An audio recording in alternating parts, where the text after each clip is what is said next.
Hi friends, so இன்னைக்கு நம்ம வந்து பார்க்க போற வீடியோ என்னன்னு பாத்தீங்கன்னா தாளிப்பு வடகம் எப்படி செய்யறது தான் இந்த வீடியோல பார்க்க போறோம். சோ நான் வந்து 1 கிலோ சின்ன வெங்காயம் 1 கிலோ பெரிய வெங்காயம் எடுத்துர்க்கேன். சின்ன வெங்காயம் வந்து பாத்தீங்கன்னா உரிக்கிறதுக்கு ரொம்ப கஷ்டம். அதனால வந்து தண்ணில போட்டு வச்சனா சோ கொஞ்ச நேரத்துல வந்து அந்த தோல்ல வந்து ஈஸியா வந்துரும். இப்போ இந்த வெங்காயத்தை பாத்தீங்கன்னா ரொம்ப பொடிசா நம்ம கட் பண்ணனும். சோ கட் பண்ணிட்டு ஒரு பெரிய பாத்திரத்துல வந்து போட்டுக்கோங்க. ஒரு பெரிய தட்டு அப்படினா ஒரு பெரிய பாத்திரத்துல போட்டுட்டு இந்த வெங்காயத்துக்கு கூட நம்ம என்னென்னலாம் ஆட் பண்ணலாம்னு இப்ப சொல்றேன். நான் 2 கிலோ வெங்காயத்துக்கு நான் 1/2 கிலோ பூண்டு அரைச்சு சேர்த்திருக்கேன். சோ பூண்டு எவ்வளவு சேர்க்கறோமோ வடகம் வந்து பாத்தீங்கன்னா அவ்வளவு மணமா இருக்கும். சோ நெக்ஸ்ட் வந்து 2 கைப்பிடி அளவு கறிவேப்பிலை ஆட் பண்ணிருக்கேன்.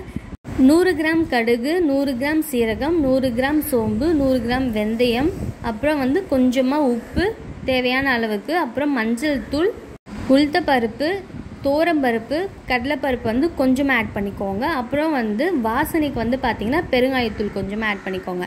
சோ இது எல்லாமே வந்து நம்ம நல்லா mix பண்ணனும்.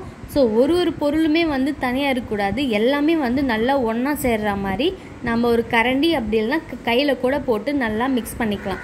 சோ mix பண்ணிட்டு இந்த மாதிரி வெச்சுக்கோங்க. சோ இதுல ஒன்னு என்ன ஆட் பண்ணனும்னு பாத்தீங்கன்னா கேஸ்டர் ஆயில். கேஸ்டர் ஆயில் என்னன்னு பாத்தீங்கன்னா விளக்கெண்ணெய். சோ இத ஆட் பண்ணிட்டு ஒரு 2 டேஸ்க்கு வந்து அப்படியே விட்டுருங்க. சோ அது எதுவும் பண்ண தேவையில்லை. 2 டேஸ்க்கு கழிச்சு நல்லா ஊறிட்டு இருக்கும். சோ அந்த டைம்ல வந்து நம்ம உருண்டை பிடிக்க ஸ்டார்ட் பண்ணிடலாம். சோ இத வந்து பாத்தீங்கன்னா ஒரு 10 நாளைக்கு நல்லா அடிக்கிற வெயில்ல வந்து மொட்டை மாடியில எடுத்துட்டு போய் வைங்க. அப்பதான் நல்லா காயணும். சோ அப்பதான் நமக்கு வந்து இதுல எந்த வண்டு பூச்சி எதுவும் வராது.